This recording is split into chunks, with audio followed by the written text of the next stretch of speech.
Hello, everybody, and welcome to the fourth episode of the Krakow Football Live podcast. I'm your host, Ashvin Asani, and today we're going to be discussing grassroots football. And we've got two teams here who have toured Krakow and played against our football team, the Dragoons. I've got a co host today, Alex, just because I'm under the weather a little bit. Hi, Alex. Hi everyone. And I would also like to welcome my first guest, who is Mark Wilson. He's the club secretary of Wanderers Football Club. They're the oldest club in London and a founder of the English FA, as well as being the first holders of the FA Cup. Hi, Mark. Thanks for joining us today. Hi, nice one. Thanks for letting me come on the show.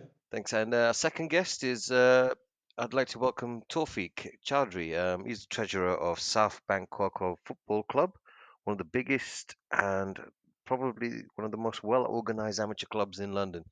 Hi, Tawfique. How's it going? Glad you could join us. Hi Ash, thank you for the invite. I'm glad to have you here. Alex, you were the main organizer when it came to both of these teams visiting Krakow. So I'd like you to take the lead on this. So just to give a short introduction, basically, Mark and the Wanderers came to Krakow back in 2018 for the first edition back then of the Golf Festival. And the following year, TOF and South Bank followed suit, visiting us in the summer of 2019 for the second edition. We were supposed to have a third edition this year, but unfortunately got cancelled because of the whole pandemic situation. But to talk about more, to talk about the clubs and to get an idea about how the clubs are run and what are they doing in this time of the year when there's no football on. So, Mark, first of all, Wanderers, that's a big name, right? It's one of the oldest teams in England and one of the founders of English football. How did you come about in relaunching the Wanderers and reorganizing them as a team? So I was part of a group that's like kind of like most casual football groups. There's like an email that went around saying who wants to play every week, and people would sign up. And it was basically a seven-a-side kickabout that we had going on in West London. And then we moved it to, or the organisers rather, moved it to South London and Kennington.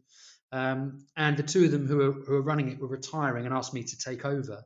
So I ran that for a little while, and it was quite casual, sort of seven-a-side, everyone paying a fiver. The pitches were only 35 quid back then, so it was really cheap. And I started thinking about what to do with the spare money that we had. So I started working with a charity to try and put that to good use. But some of the players said, "Oh, we should be like a proper team. We're quite good. We should like get together and play someone." So I thought, well, I'll find what clubs are there in Kennington. And the only name that came up really was Wanderers.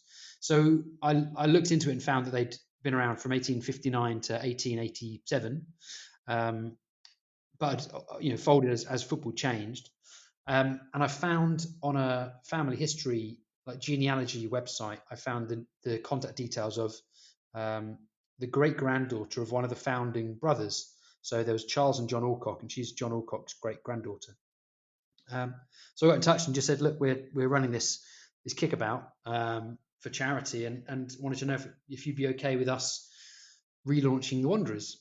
And she was very supportive and got the family's kind of, I guess the family's endorsement, if you like.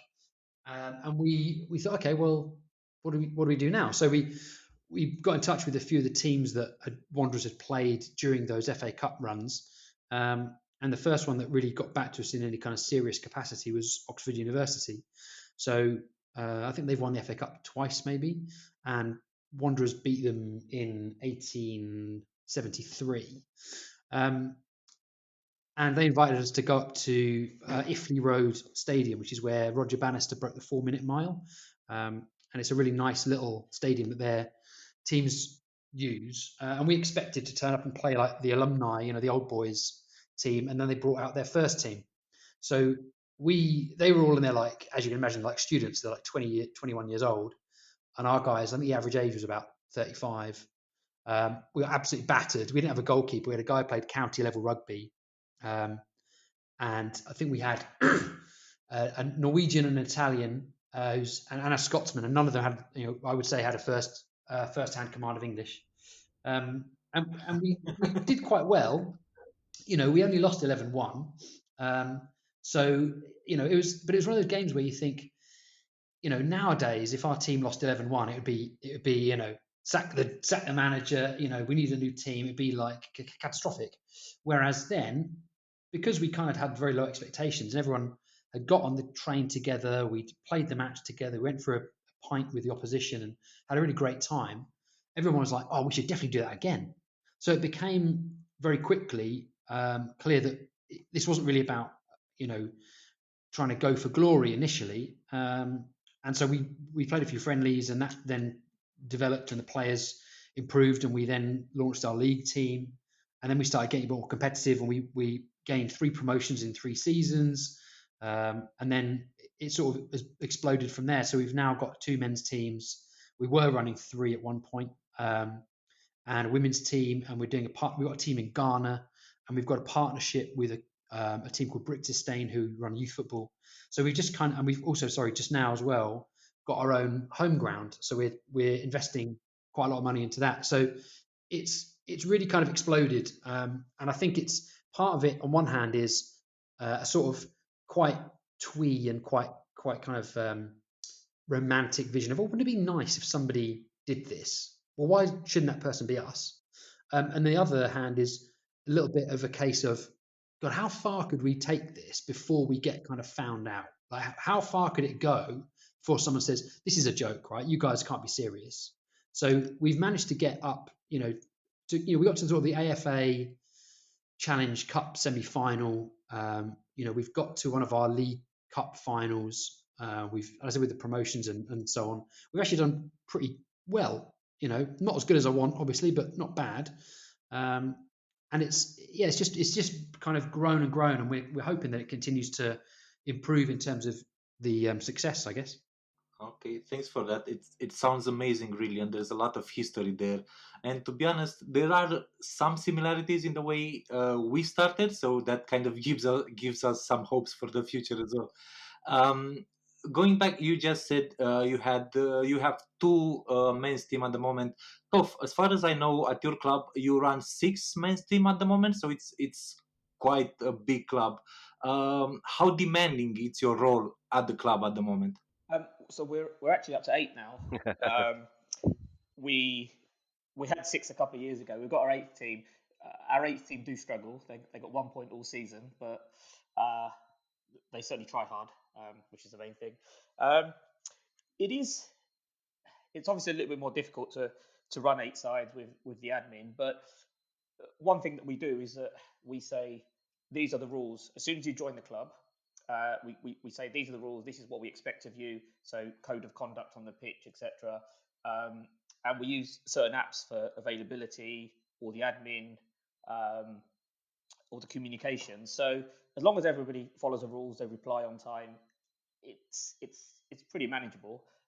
And the good thing is that we've got a number of volunteers. So I joined the club 11 years ago, and we probably had 5 or 6 people running around doing everything. The captains weren't overly engaged. Now we've got 8 captains that not just do the basics, but they go the extra mile to chase up players, to make new players feel part of the club. And I think we've got about probably 20 to 25 volunteers, captains, vice captains, committee members that all contribute towards a club. So 8 teams is tough to run, but if everybody does a little bit here and there, then it's doable. So there's a lot of volunteering at the club, and you're not the only one running the show. Actually, you have a lot of help from everyone involved, right? Absolutely, yeah. And going back to you, Mark, because obviously you have been around for more than 100 years, but the revival of the club was back in 2010, I think. Yeah, 2009. Yeah. 2009. And how is it run at the moment? You still have kind of the same structure that Tov just mentioned? A lot of volunteers at the club, or is it something, I don't know, you have a board, or it's everything done based on volunteering and people getting involved in bringing the club forward and trying to get the most out of it?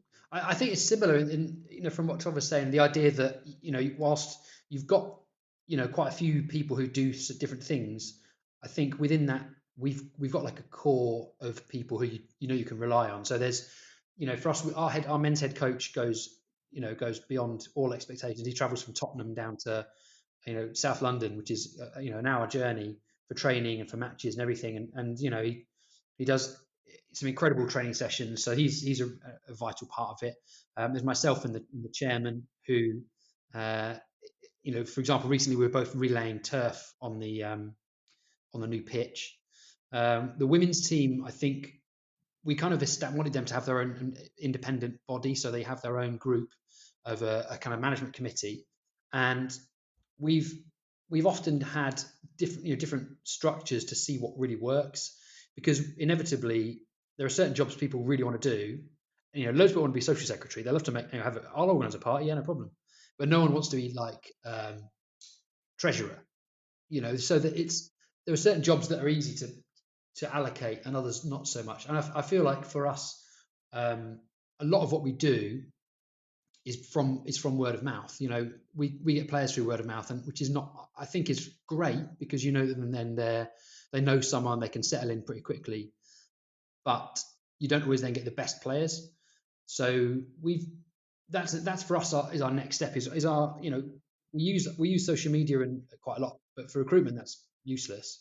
And so I think in the way we're run, the most important thing we found is WhatsApp, really. So we do everything via that. There's probably too many groups, but there's a group for everyone. There's a group for the first team. There's a group for the second team. There's a group for the women's team. There's a group for management of the club. There's a group for linking between the men's and the women's side of things. There's all kinds of subgroups in that, and I think that we've had to adapt, and we've got to use the platforms, and so obviously with the league that South Bank are in, I think the apps, you can correct me if I'm wrong, but I think they're using the FA apps. Is it? Yeah, which is full time. We use Teamer. Okay, our team. Okay, Availability. Yeah. so there's a variety of different apps to use, and our league, as good as they are, haven't really embraced technology. So we're kind of we use like a pretty simple method. We say, right, who's available this weekend? Everybody tells us, and then the coaches decide what teams they're going to go in. So it's I feel like it's okay, but we're always sort of looking at how we can make it better. And I think that's the challenge, is trying to keep it simple for the players, because I think the more complex you make it, the less likely they are to participate or to know what to do. So even with like membership, for example, we're trying to create I'm trying to create rather a unified membership model for the men's team and the women's team, which at the moment we don't have. But I've also decided that for the men's team, we're going to make it very simple. So rather than it being, here's your, buy your kit and this is what you need to buy, or here's your registration fee, or here's your insurance cost, blah, blah. We say, look, it's a £10 a month, and that covers you for training, insurance, everything pretty much. So to try and keep it as simple for players as possible, I think is the focus. But the club, in terms of the way it's run, we're quite lucky that we don't have the overheads of, I've seen, I think it's Real FC in Wales have gone to the wall because they can't operate because we're not having football at the moment in lockdown.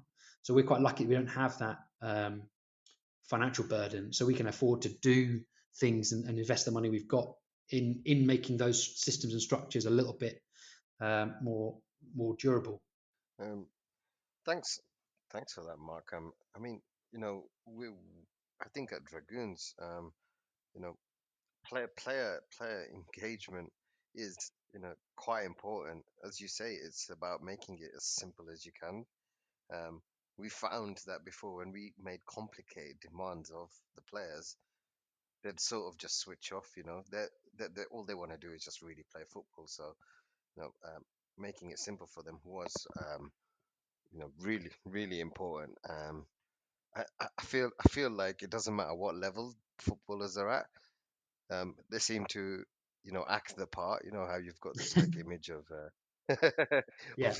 Of yeah, you know the image I'm talking about. Yeah. And back to Tawfique. I mean, it sounds like you've got a really demanding um role.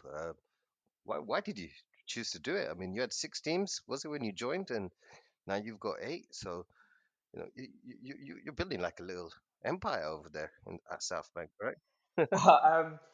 Do you mean as in Yeah, personally yeah. or for No, the no. actual Personally, club? why did why did you choose to do to take on the role, I guess, at the club? What, so, in all honesty, it's about 11 years ago, and I joined South Bank with a friend of mine from uni who lived nearby, and the actual distance to travel, which I do now, to a home game is an hour and a half.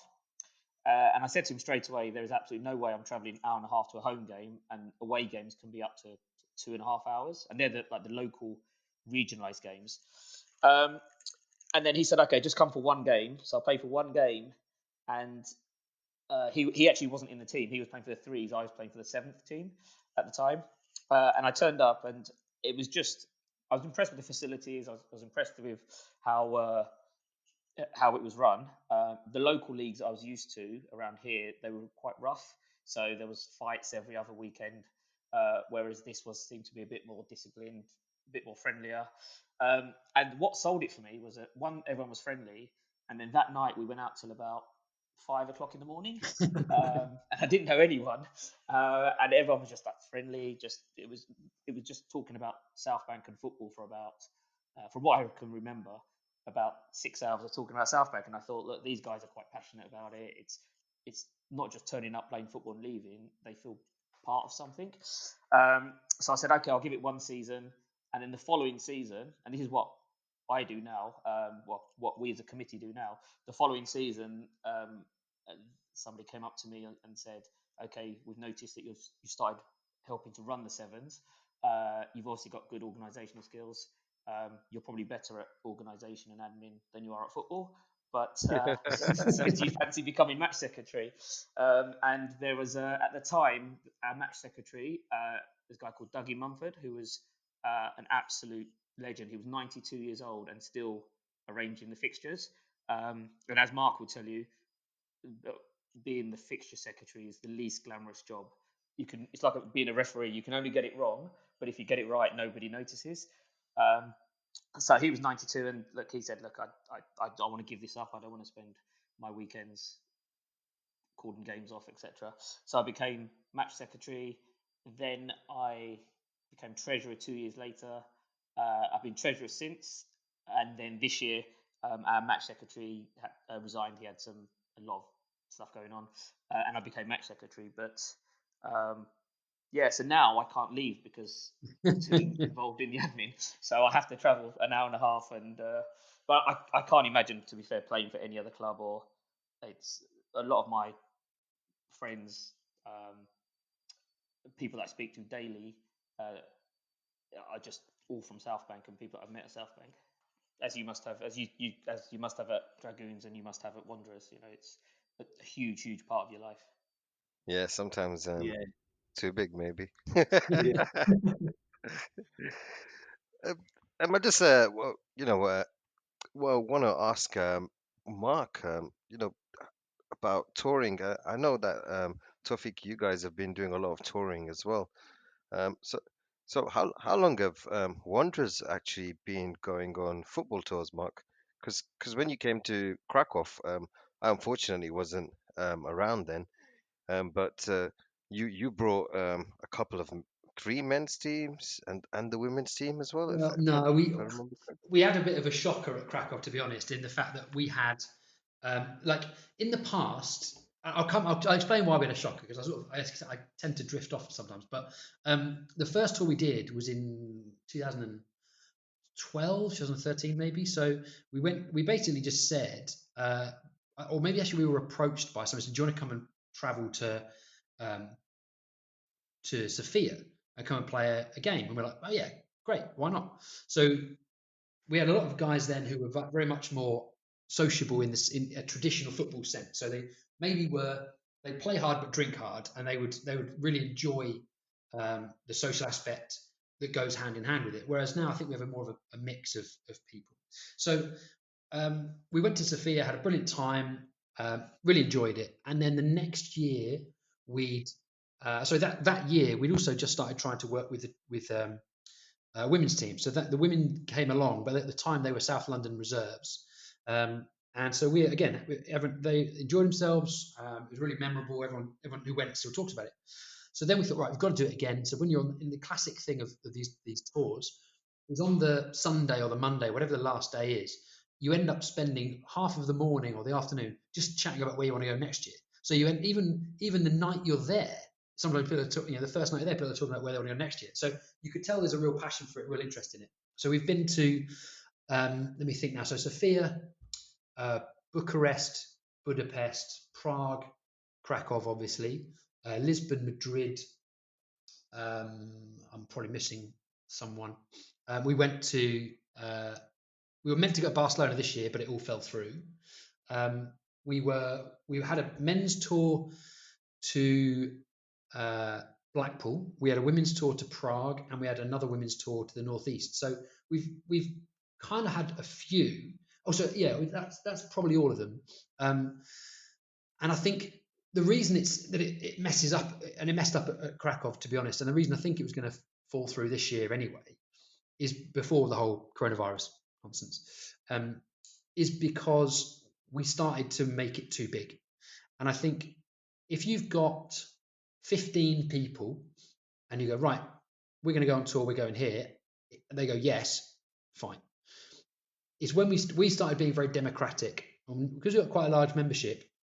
In terms of, I don't know what the ratios are for yourself, for Krakow or for South Bank, but for our men's team, let's say we might have 75 people on the WhatsApp group to make two squads. So with the women's team, it's much smaller ratio. So they might have, say, 15 players. So when we sort of said, right, okay, we're gonna make it a vote. Here are the options. Like this year, we narrowed it down to, I think it was Barcelona, Brussels, Berlin, and Reykjavik or something, right? And inevitably, you have a bunch of people who want to go somewhere new and interesting and unique, and that's why I think Krakow stood out as somewhere most people hadn't been to yet. You have a load of people who want to go somewhere as cheap as possible. You have a load of people who just want to go somewhere that they think they're going to have a great time. So our vote, for example, was split pretty much evenly. People want to go raving in Berlin. People want to go to Reykjavik because it's new. People want to go, it's new for them anyway. People want to go to Barcelona because they know where they're going to get, sunshine, sea, and sand, and clubs and all sorts. So it became very difficult. And I think the solution I've found, despite we mentioned how many volunteers we have, and how it's important to try and delegate. I think when it comes to things like tours, just saying this is where we're going, this is how much it's going to be, this is when it is. You're either in or you're not. Is the best way to go. And I think what we learned from Krakow is that we couldn't afford to make it too democratic. So when we did, by comparison, Lisbon and Madrid, although they're not as perhaps, they're probably more popular destinations that people might have gone on for a holiday. So they might not be that interested if they've never been, if they've been there before. At least we said, right, this is the price, this is the location, this is when it is. It was really clear cut, and I think from my experience, that's sort of the best way of doing it, really. That's exactly how we do it, Mark. All through the season, you'll have people coming up to you saying, "Oh, you should go to Lisbon. I went on holiday with my girlfriend. It's fantastic for tours." And you'll have probably 20 different suggestions. But how we say is that there's 6 of us who we call like the tour generals, who get together in a pub, and we decide. We say, "Look, here are the options. Where should we go?" And we just send the communication out, and we say the first X number of people that get their first payments through, you're on tour. Otherwise, you'll be on the waiting list. And it does work much better than that. Everybody will turn up anyway. There's not many people that will say, "Okay, it's Krakow or Tallinn or Hamburg. We're not going to go." Most people just want to be somewhere with the lads abroad. How long have you guys at South Bank been touring for? So our first tour was in 2014, and it actually came about. There was a rugby team who we ground share with, and I'm on their email list, and it came out saying we're going to Croatia, and I sent it to a couple of the more sociable lads in the thing. I said, "Look, rugby are going away. Should we try it? It could go horribly wrong, but shall we?" So we went to Barcelona in 2014. with 17 people. Then Prague 2015. I scored the winner in Prague. I have to mention it every single time I mention Prague because I think that's possibly my last goal for the club. Then Budapest, Hamburg, Tallinn, and Krakow. And every year we've actually broken the attendance record. So in Krakow we had 42 people from 17 in Barca. But yeah, it seems to be. I mean, that's a third of the club that went to Krakow. We were going to do Sunny Beach, Bulgaria, this year, and I think we had about 32 signed up. But obviously, that's now gone. But it's it's the thing that probably we talk about most in the clubhouse afterwards is tour at any time of the year. But Tof, I have to correct you there because you scored at least one more bullet header after that goal in on the tour, right? I did. I forgot about that one. Yes, yeah. It's slightly worrying that you can mention all my goals. That's how infrequent I score. Well, I've been following you guys since you came here, and obviously, trying also to learn from you and from Wanderers, and basically from everyone that we get in contact with, because us as a club, we're fairly new, and we're trying to. And I've said this before. I'm kind of trying to, let's say, steal your model, the things you do in the UK, and try to apply them here. Because it's a fairly new scene in Krakow, and we're trying to develop. But back to you guys, Mark. How, because you said that the Krakow tour was a bit out of your hands, let's say. How did you find the experience overall, though, in Krakow? The city and the game, and after the game and everything. I thought it was great. I think what I really liked about Krakow is that everything was new to us, because very few people had actually been there, and there are so many things there that we could all enjoy together. So some of the bars we went to, we would all go together because we'd heard about it, wanted to go there. So I think it was the craft beer place that you introduced us to. We went to the Jewish Quarter, and everybody went along and had some food in a restaurant there. That was where we did our big kind of end of tour dinner. And it was nice because you could do that. And I think it's really crucial that when the weather's nice, it makes it a lot easier. And there was points as well where we could all split up and go and do little things, but you could always find your way around because it wasn't too big. And what I liked about the venue for the football is that it was a very nice. It felt like a real, like a Roman Colosseum kind of thing. And what I really liked about that was that. I think you were telling me that when I think there was a league there that basically everybody turns up. Let's say you got a game in the morning for two teams, or some people might come early and watch the game, and they might play the game after that, and then the teams who were playing before that then stick around and watch. And it was like you already got that feeling it was a bit of a community, because even the teams coming onto the pitch when we were coming off, we're all chatting and joking amongst each other and having a good time. And then when we did the sort of small-sided tournament behind the main pitch, there was like a small 5 or 6-a-side pitch, and that was spot on as well, because we knew where we were going. We could just turn up and play, and it was just really like quite a convivial kind of atmosphere, and yeah, I would say it's definitely on, in terms of when people ask me where they should go. My kind of third or fourth, after a couple of questions, normally we get to the point where you find that Eastern Europe provides so many great opportunities for destinations that have a lot to offer, and Krakow meets a lot of those criteria. So it's both affordable, accessible. There's a lot of people who speak very good English, so it makes it much easier to book accommodation and so on. So yeah, I think we had those of us that were there had a great time. I feel like it would have been it's a shame actually, because we had, I think, after injuries and stuff, we had about 10 women and probably 8 guys, which is what was our lowest ever turnout. And I feel like that was the turning point of this whole democracy thing. And had that not been a barrier, had that not been in place, I think there would have been a lot more people would have come, and it would have been quite a good. It would have been, again, one of those tours where everyone's talking about it because more people can kind of remember the highlights rather than relying on other people's recollections. Yeah, well, you still have the videos from them, so you can have a look at any time. And I remember we did have quite an attendance. I think there are over 100 people coming and going, and and just to watch our games. You did a fantastic job in terms of your promotion as well, because we were walking around town, and you'd go into bars and stuff and find the flyers, and you'd start conversations with people, and you're like, oh, okay, yeah, okay, this is quite serious. So that was great, and we really enjoyed and appreciated that. That was good, and I think as well we sort of socialised a bit with the guys from the Warsaw football tours as well. They came down, Yeah. and again a really nice bunch. So that made everything a lot more enjoyable. Yeah, well, that's good news for us. It gives us hopes that we can organize well, many tours first of all, and have them to be better and better, and have to be a nice experience for everyone. Tof, your experience was a little bit different because we kind of had let's say mini tournament behind closed doors, but on the other hand, you had a lot more guys joining the tour. How was the experience for you? Uh, it was absolutely brilliant, to be honest. It was this was our sixth tour, and no other football side certainly comes anywhere close to Krakow. And I think that is, hope you don't blush, but it's testament to the work you put in, Alex. Um, Especially on the football side, I don't think there's any tour that I've just said, Alex, this is what the perfect tournament would look like, and then I just stood back. I didn't really do anything after that. You arranged everything, and it's all about the small touches. So it was good. We had the warm up matches on the Thursday, uh, which was which again just added to it. As in, look, Saturday's the real thing. That's the thing that we need to try and win. But we're going to experiment on the Thursday with just playing people in different positions. We're going to mix the sides up.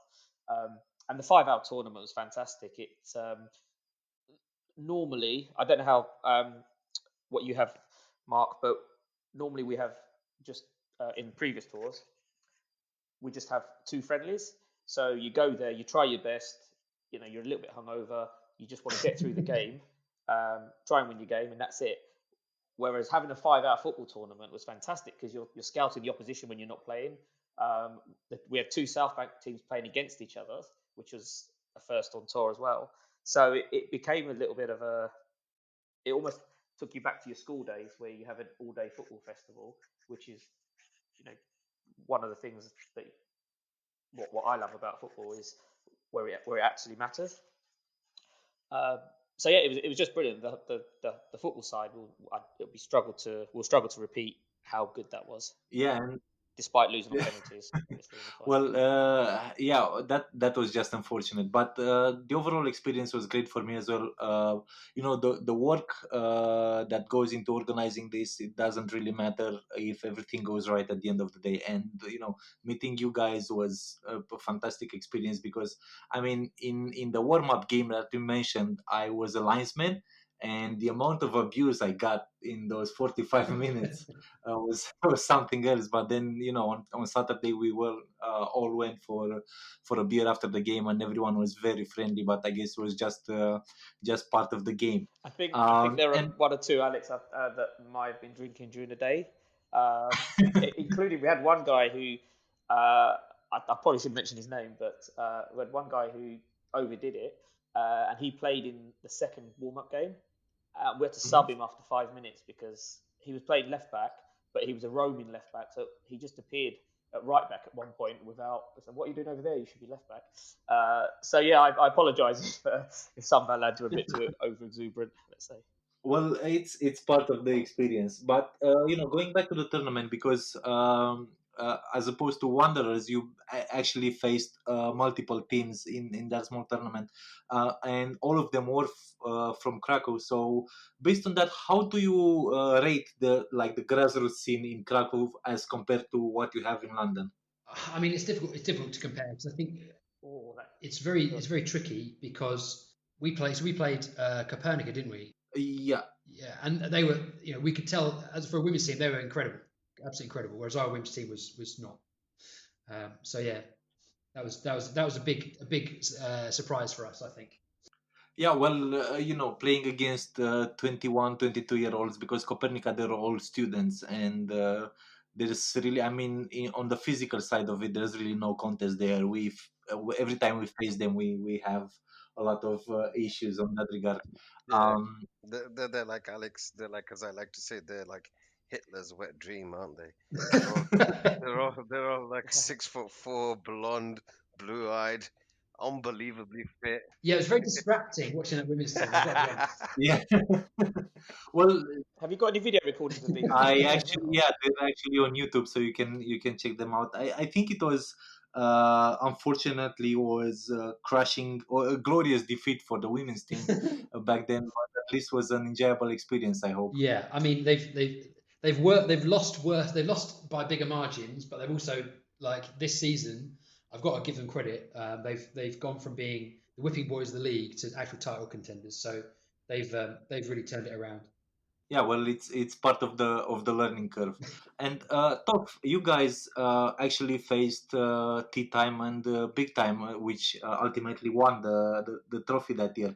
How was it compared to other English team? Let's say, is it a different kind of football? Is it more relaxed? Is it more aggressive?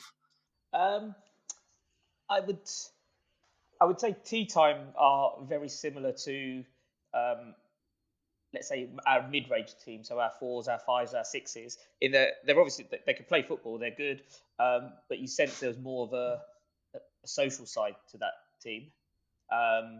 When we just during the game and when we're speaking to them afterwards. Krakow Dragoons seem more almost like business-like. So again, you're enjoying it, your social side, but the players look. I mean, I thought you guys were still the best side in the tournament, despite not winning it. We obviously just snuck it under difficult conditions. But you guys would be more sort of ones, twos level. But I could see also why you guys have got aspirations to go beyond that and enter, let's call it the proper leagues. But yeah, the football was very, very similar. I mean, we probably, because we had a lot of people that got in 5 o'clock, 4 o'clock, we possibly hoofed it a little bit more than you guys. You guys played a bit more sexier football than we did. But yeah, that was because of what time we got in. Yeah, well, I mean, we also didn't want to win everything and just seem that we're a bad host, right? So we had to take it down a notch. That's very gracious of you. That's, Um, well, in both tours, actually, Mark and Toff, you both witnessed Liverpool playing in a final the same day after we had the games, with fairly different results, I'd say. Uh, but Yeah. despite that, what are kind of the best memories you have from Krakow, Mark?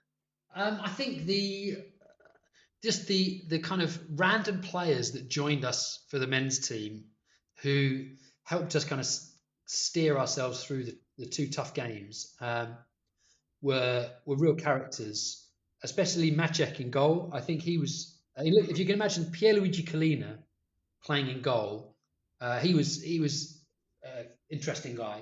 And there was a few others. I can't remember all their names, unfortunately, but it was that they joined in and were like going in full-blooded tackles, really trying their best, making some good, attempts to play with the ball like we wanted them to do, and that was brilliant. And we couldn't have had a good tour without them, which obviously you helped to arrange. And I think that, again, though, Tov talked about the small touches and making a big difference. I think that's important. When we said, look, we haven't got a keeper now because they've dropped out, what can you do? And we got someone in.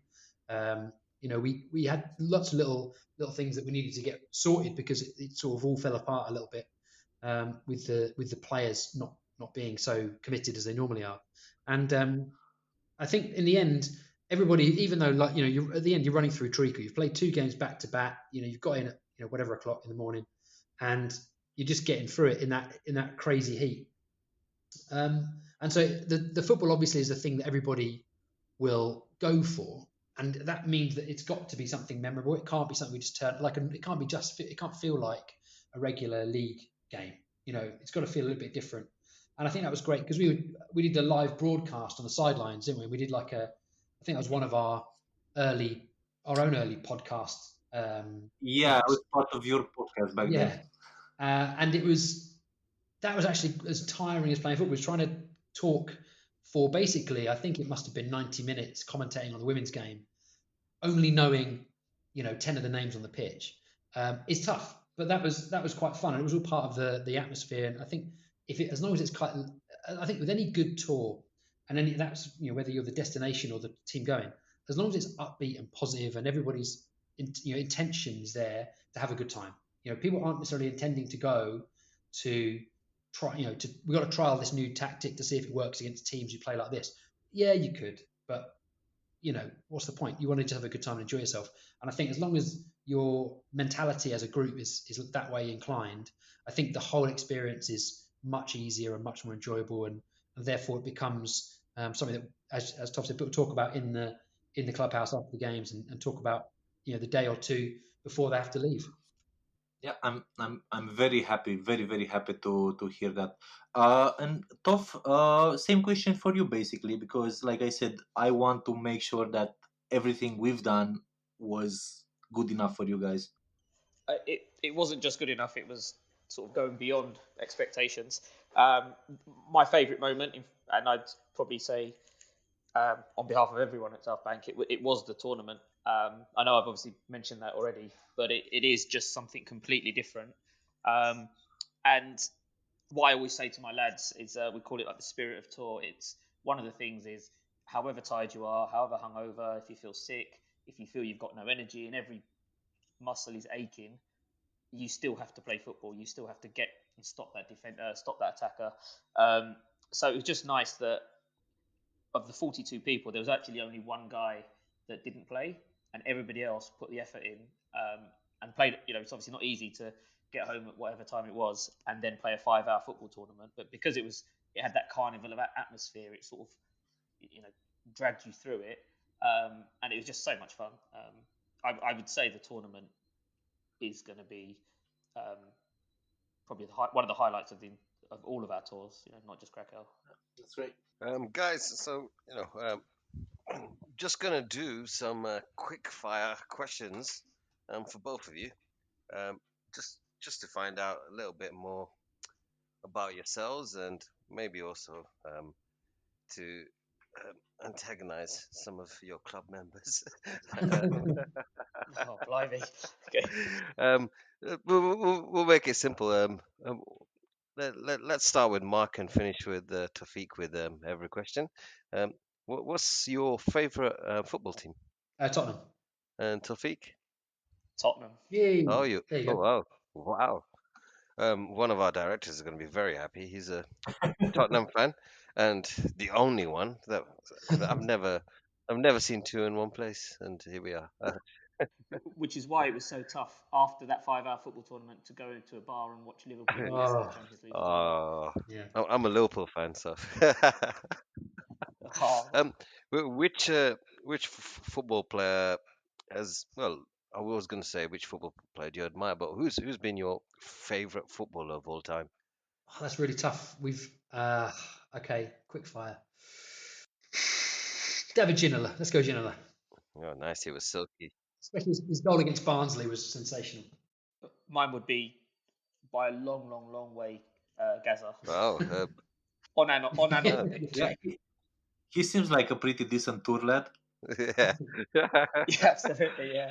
Oh, Yeah. I was actually watching 2 days ago him on Football Italia with James Richardson. Oh my God, do you guys remember that? Oh well, and yeah, he was quite the character. Favorite player at your club? Oh God, I've got to pick one. Oh, God, they're all so shit.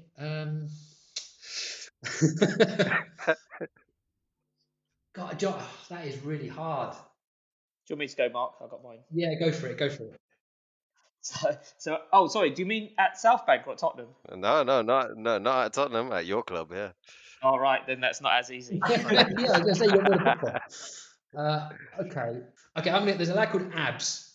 I'm gonna name check him because he hasn't played much this season because he was getting married, but he's from Sierra Leone, and he also didn't play very much because he was also standing for Parliament. So he had to go and kind of commute from UK to Sierra Leone to stand for Parliament. But the reason I like him is he's a lovely guy, firstly, but he has the turning circle of a shopping trolley. Like you could generally spin him around, but when he's got the ball, he literally he just gets his head down and just runs with it. which is different, which is fine if you're a winger, but he plays centre mid. So it's really tricky. But he's a very low centre of gravity, good tackler, and at the start of every season, without fail, first pre-season, we'll have 50 people turn up at the Tooting Common and run around a lot. He'll say, "Chairman, I'm going to score 10 goals this season," and he hasn't scored 10 goals in his life. So I don't know. I love his enthusiasm. I think that hope over experience that he's going to score even one is great. Have you thought of a favourite player yet, Toff? Blimey.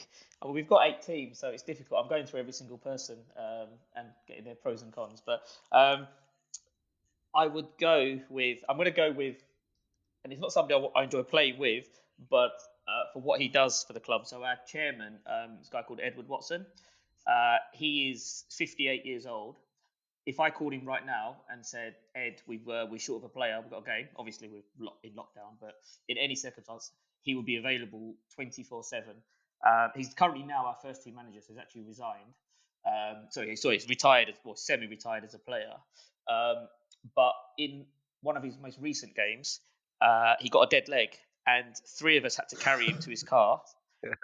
Stayed in the car with him, drove him home, and his wife Helen, who every time I see her, she said, "Can you stop asking him to play football, because this is what state he gets him in." We put him to his sofa, and he said he was on that sofa for about 48 hours. He couldn't move, and then the following week said, "Yep, I'm available." So it's just somebody that not only he does so much for the club, but he's just available for a game at any time, any place. He hasn't got the best first touch or anything, but it's his commitment that is pretty impressive. Sounds a bit like our chairman, to be honest. How old's your chairman? Alex. All right, okay. Alex, will you be playing at 58 years old? I hope I can play up to 92. Okay, excellent. You start slowing down at 93. Yeah. Well, I started slowing it down at 28, but it's it's still a long time to go. Absolutely. What you should do is just. I used to be a centre mid, box to box, and as soon as the legs started going, I did the decent thing of just becoming a centre half, where you don't have to run and you can just shout at centre half. Yeah, I'm kind of the let's say the patch right now. Whenever we're a man short, or we don't have the 18 that is needed for a league game, I'm the one that's on the bench most of the time. Sorry, Ash, I know this was supposed to be quick fire. It's fine. I mean, I'm as Alex is talking about, I'm the one who puts him on the bench. Let's be honest. I'm the one picking. All right, final question for both of you, because you're both Spurs fans. Is Jose Mourinho the right man for the job at Spurs? Mark? I'm going to stick my neck out and say yes, and I think not because I think he's a proven winner. So that is the one thing that Spurs have lacked. Is we've had some incredible players over the last decade, probably not all at the same time, unfortunately. The only time we actually looked like we'd do something before Pochettino took over was under Harry Redknapp, and he's awful. And the reason I say he's awful is I was very lucky to play at White Hart Lane with Gareth Bale, and prior to the game, he came into the changing room, and the PR woman rather was there, and she said, "Right, you guys can ask a couple of questions, but we've only got a few minutes." So one of the guys sticks hands, "Oh, Gareth, what does Harry Redknapp say like before a game? What does he say to really motivate the players? What gets them really fired up for this match?" And he looks, this is when Gareth Bale's like 22 years old, or whatever, and he sort of looks blankly and just goes, "Win." And everybody didn't say a word. And then sort of there's a little ripple of laughter, and the guy goes, "No, I mean, come on, seriously, what does he say? What are these gems of wisdom that he's so renowned for?" And Bale goes, "Go and win." And that everybody was just like, "Oh, Jesus, here we go." And there was a story as well where I think it was Tony Parks, who was the goalkeeper coach, when Villas-Boas took over. He said, "Right, lads, come here. You've all got iPads. On the iPads are these, technical tactics and drills we're going to run through, and I want you to do this, and this why we're going to do it, blah, blah, blah." And Tony Parks was saying, "This is unbelievable. This is groundbreaking," because when Harry Redknapp was in charge, he would just say, "Give us a couple of balls," and go, "Right, go and take, Neil Sullivan or Rio Gomez or whoever it was, go and kick the ball around with them lads, and then when we're finished, I'll see you inside." and that was it. So just the idea that having someone who's a bit more thoughtful, and the great thing is that with Villas-Boas, he worked with Mourinho, so I think Mourinho, it was the kind of, we've had the apprentice and now it's time for the master. So I just think there's a chance we could actually do something if we keep all our players, and he gets given £200 million to spend in the transfer market, which he always needs. The last part is a big caveat, right? Yeah. No, tough. What do you think?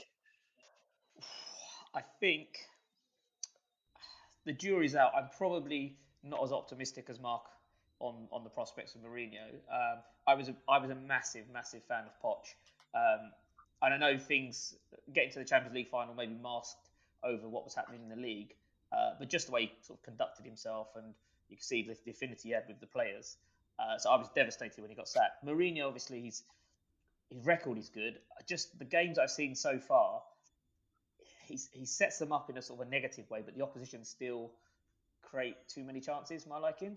Um, Losing Sonny and Kane through injury is obviously massive, but at the same time, there's a fair few £1 million players, established internationals there that we should be doing a bit better. I will give him the benefit of the doubt, and obviously I'll always support the club. So in the summer, when he gets his own players in, maybe gets certainly a right back, and a couple of other players that he needs, a sub striker. Next season, I'll probably be a bit more critical if the same as things happening. But I'll say jury's out, but probably edging towards no. Okay. That it was supposed to be a lightning round, tough, and Mark, but Okay, sorry, yeah. You can edit it out. Just no, just put the no, no bit at the end. no, it's fine. It's really, really interesting to hear. Like, like I said, there's not many Tottenham fans here, so we don't really get the chance to wind any Tottenham fans up. We've got the Man Uniteds and the Arsenals and all that, but yeah. Well, Spurs have won as much this season as Liverpool have, haven't we? So that's all right. Hopefully not. We're massively in favour of country in the league. I think Yeah. I heard you were until I think Daniel Levy heard about the having to give TV money back. And Yeah, then he yeah. decided he doesn't want the season voided anymore. Uh, well, I think we've come to our time limit for today. You've both been great guests. Really glad to have you on the show, Mark, and you, Tawfique, as well, and to hear about both of your clubs and your experience in Krakow. Thank you for joining us today. Can I just say one last thing, Ash? Of course, you can. For Alex, Gabby, and Ash, that obviously, when this is all over, and in one of the coming years, we need your club touring UK, because obviously South Bank and Wanderers will be waiting for Absolutely. to play you again. Yep. Yeah. That's up to Alex because actually going back to something that Mark said earlier, where Wanderers were giving democratic voting for destinations. Alex doesn't do that here. He's in charge. He decides where we go, and we just say yes or no. So yeah, if Yeah, that's I think is the correct approach, at least until we get some experience on how to tour. But that's definitely in the plan. But I can't tell you if it's next year or the year after that. But it's definitely in the plan. So I hope we're gonna see each other soon. We'll take you to some of the ropiest, dodgiest bars in London. Oh, It'll be an experience. I'm sure. do we need Kevlar? no, but you need deep pockets, I think. Oh yeah, I used to live in London. I know all about that. Thanks, Mark, and My pleasure. Thanks, guys. thanks, Tawfiq. Alex, what do you think? It's been a great podcast, isn't it? It's been a great podcast, and it was a pleasure to talk to you guys. And I felt absolutely fantastic. And thanks again for accepting our invitations and for being here tonight. So that brings us to the end. Thank you for listening. I hope you would like, share, and subscribe to our podcast, and listening next week when we'll be discussing more about grassroots football in and around Krakow. Thank you very much.